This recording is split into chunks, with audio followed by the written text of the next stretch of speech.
The news just coming down, David Fizdale is the new head coach of the New York Knicks. This news being announced by all the big names, Ian Begley, Adrian Wojnarowski, Shams Charania, so this is as official as it gets. David Fizdale is going to become the 27th head coach of the New York Knicks. What a process this was, and I say that in all praise of the way that the Knicks handled this. We go back to how they went about dismissing Jeff Hornacek and doing so in a swift manner. The Knicks, essentially, upon returning to New York from their regular season finale in Cleveland, informed Jeff Hornacek at the airport, in a conference room at the airport. So they did so in an immediate fashion. It was either the next day or a couple of days after, holding a press conference. Scott Perry, Steve Mills. And again, it may seem like a very nominal thing. It may seem like a very remedial thing. But it just seemed as if the way that they went about dismissing Jeff Hornacek, explaining their decision, and then going about explaining what it is that they were looking for in a head coach, emphasizing that they were going to be patient, and then elaborating upon what it was that they were looking for in a coach. Somebody that was going to bring about a culture of accountability within the Knicks. Somebody who's going to bring about a defensive identity amongst his team. Someone that hopefully is going to bring about continuity. Personally speaking, I'm going to say that I was satisfied with the process. I was satisfied with the way that the Knicks went about this process. I liked their approach. I liked that they cast a wide net, that they wanted to not just talk to as many different candidates as they could, but talk to as many different coaches. Get an idea for what it is that said coach could bring to the franchise, but then also get an idea as far as what that coach has to offer in terms of suggestions, in terms of what they feel as if they could bring to the organization, or what they would like to see within the organization, what kind of changes they would like to see within the organization. I mean, it was an expansive search. I mean, you're talking about, the names that were linked to this position, starting with Mark Jackson, recently Budenholzer, the former Atlanta coach, Steve Clifford, Jeff Van Gundy, whether or not they actually did want to speak to him or not, David Blatt. Up until last week, you thought there was some traction there with David Blatt in terms of the fact that he has a prior relationship to Steve Mills, but from their Princeton days, and it seemed like they wanted that out-of-box thinker, but nonetheless, they decided that they wanted to go with David Fizdale. Before I get to David Fizdale, again, just to wrap up the point of the coaching search, why it was important for the Knicks to go about this in this manner. The Knicks fans needed to see that this team was going to leave no stone unturned, that they were going to have as many conversations as they possibly could. They were going to establish as many relationships as they possibly could. The fact that they reached out to someone like a Mike Woodson, a former Knicks head coach, showed you something. Showed you that they were open-minded to having that conversation with somebody who, fine, it didn't work out with the previous regime. Phil Jackson coming in, and essentially the first move he made was to release Mike Woodson of his duties. But I think what this regime saw was that Mike Woodson did bring about some positives to the Knicks. You saw the defensive identity that Mike Woodson instilled upon the Knicks.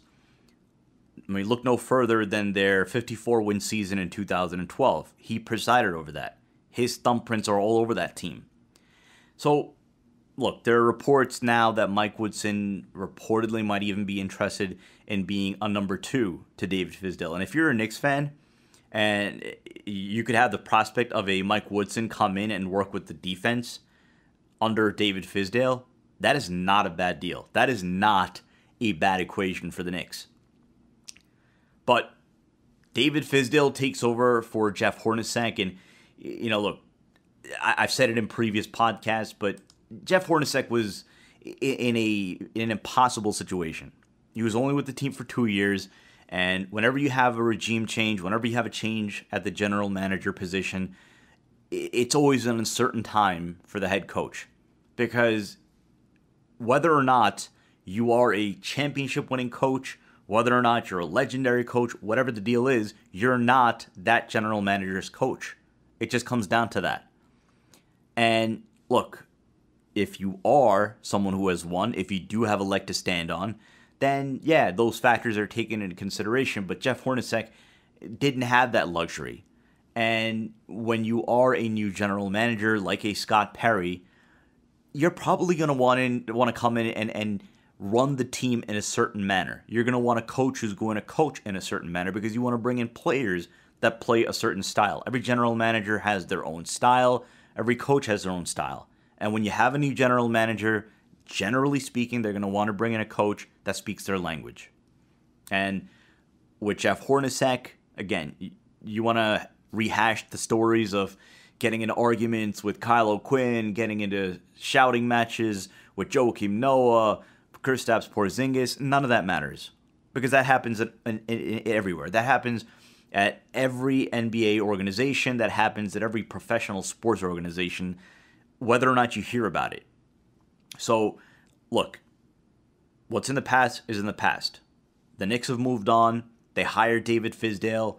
David Fizdale is somebody that was an intriguing prospect from the beginning. Reports have it that the Knicks reached out to him first.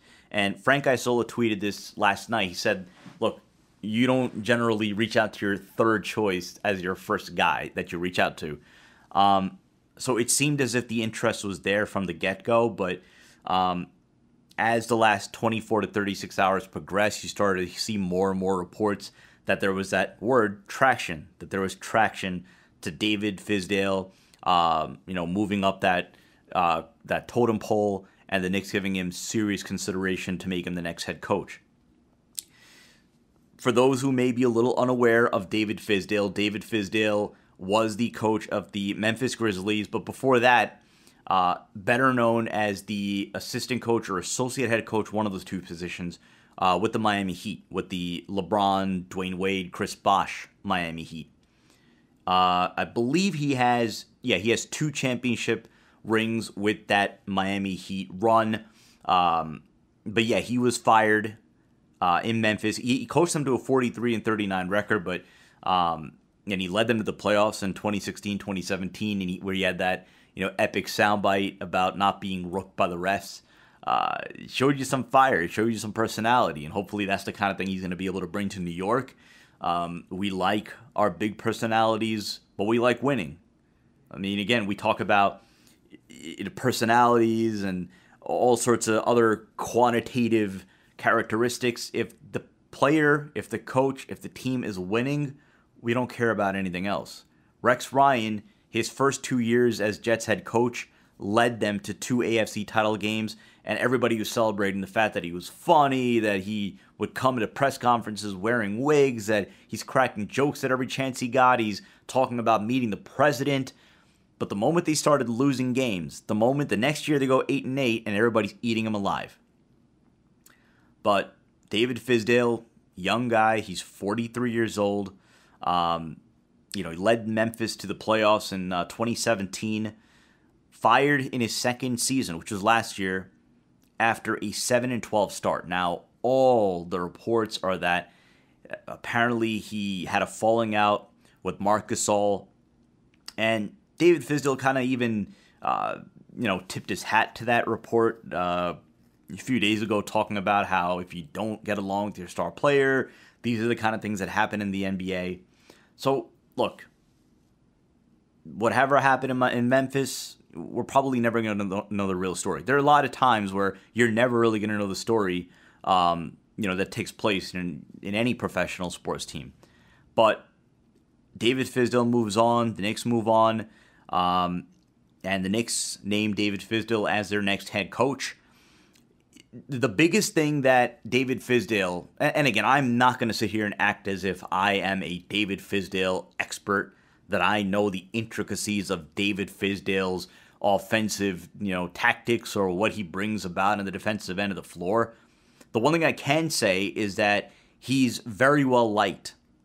LeBron James, Dwayne Wade, Eric Spoelstra going out of their way to heap praise upon David Fizdale. And again, if you have a good relationship with someone, you're going to do that. But nonetheless, you can't, poo-poo those recommendations, especially when they're coming from LeBron, especially when they're coming from Dwayne Wade. Eric Spoelstra going as far as to say that he hopes that David Fizdale gets a job in the Western Conference so that he doesn't have to see them multiple times in the course of a year. But to his chagrin, David Fizdale is going to be in the Eastern Conference. He's going to be the head coach of the Knicks, and he's going to be seeing Miami a whole lot of times going forward. So, again, I'm not going to sit here and act as if I know everything about David Fizdale. I'm sure there are going to be many podcast channels that will act as if they know exactly who David Fizdale is and what he brings from a coaching perspective, from an X's and O's perspective. I don't know that. What I do hear is that he's good in terms of forging relationships with the players, which, look, in today's NBA, that does count for a lot, whether we like it or not. And whether it seems like a flimsy concept that a head coach and a star player have to be holding hands, singing Kumbaya, it just seems to be the reality of today's game. It seems to be the reality of today's society. And especially when it comes to the NBA, when you're talking about, teams that are built around 1 to 2 stars. More or less, the team's fortunes rely upon a star player. I mean, look what the Knicks have right now. You have a cornerstone franchise who you don't know what he's going to be when he comes back, and you don't know when he's going to come back. You don't know if he's going to come back at the end of the All-Star break, which is sort of the soft deadline for him to come back, and you don't know if he's going to come back at all this upcoming season. But what we do know is that one of the first phone calls that David Fizdale is probably going to have to make is to Kristaps Porzingis, because, again, he probably learned a lesson from his last go-around with Marc Gasol. You need to make it work with your star player. And he's going to know that he has to make it work with Kristaps Porzingis, especially, look, you go from Memphis to now New York City. You're talking about the biggest media market in the world. If David Fizdale sneezes in the direction of Kristaps Porzingis and Porzingis doesn't like it, guess what? That's going to be all over the news cycles tomorrow. So I'm sure those are some of the things he's being told about. But again, one thing that is pretty certain is that David Fizdale is well-liked amongst NBA players. So look, at the very least, you could say that the coach is not going to be a deterrent to NBA players. These players do talk a lot to one another, and not to say that a player would reject a big contract or a good opportunity because of the coach, but again, you are talking about a league that does double as a fraternity amongst players, and if they don't like, for instance, the triangle, if they don't like a certain aspect of a team, if they're just dead set against playing for a certain coach, then that could be a deterrent from them, coming to an organization. But David Fizdale seems to be well-liked, so from that perspective, the Knicks seem to have, a good coach in that regard. But, again, this is someone who, for many years was on NBA teams' radars as one of those top assistant coaches, right? And you get this in all sports, especially when it comes to basketball and football, because whenever you're talking about the next, hot shot coaching prospects, you're obviously looking at assistant coaches.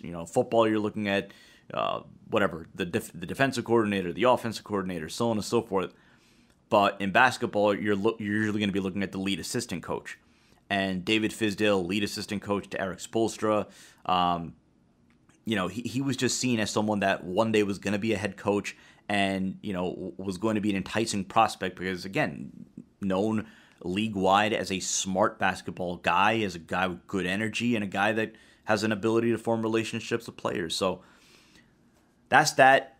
David Fizdale, head coach of the New York Knicks, and now he's going to have some responsibilities. He's going to have to figure out how he wants, to play things this upcoming season with the specter of Kristaps Porzingis missing a good chunk, if not most, if not all, of the upcoming season. I'm sure right now he doesn't know what kind of a team he's going to have. He probably doesn't know to what extent this team is going to have veteran players as opposed to the young players that they're trying to develop in the likes of Frank Ntilikina, obviously Porzingis, whenever he returns. But this is going to be the challenge now, because with David Fizdale coming in, first-year head coach, there are going to be no expectations next year. None. So it is going to be an opportunity for him to grow with the younger players, for the younger players to grow with David Fizdale, and again, collectively to see if this is going to be a good fix, a good match going forward, and to see what kind of, tactics David Fizdale is going to employ, to see how he's going to now take some of these younger players like a Damyean Dotson, like a 25-year-old reclamation project in Trey Burke, and see what he does to elevate their games, to see how he brings them about in the NBA level, to take Frank Ntilikina and especially that progression that we saw in the last couple of weeks of the season, and to see what he does to raise Frank Ntilikina's game now in his sophomore season. And when Kristaps Porzingis does return, look, now you have a potential superstar who hasn't even entered his prime yet. You had a superstar in Marc Gasol, but now you have something that many coaches consider to be more exciting, a young, moldable superstar prospect like a Kristaps Porzingis. So that's exciting for a coach like David Fizdale. He should be coming in here, excited about the prospect of working with some, young, exciting players, players that put together a really good start to this previous season before injuries started to mount, and especially with Porzingis' injury. So it's going to be interesting to see how they handle it going forward, especially that next year where it's going to be a little bit more of a developmental environment, and what kind of imprint can David Fizdale put, especially in the defensive end. Again, we address the aspect of accountability. That was a concern that Scott Perry brought about. Let's see how David Fizdale is in that department, how he is in terms of managing his players, in terms of managing their expectations, managing what it is that he's looking for out of them and how they deliver. Those are going to be the hallmarks we're going to see over the next couple of years as David Fizdale grows with this young crop, and this young crop grows with David Fizdale. This is Knick FM, website coming soon, knickfm.com. So once again, David Fizdale is the new head coach of the New York Knicks.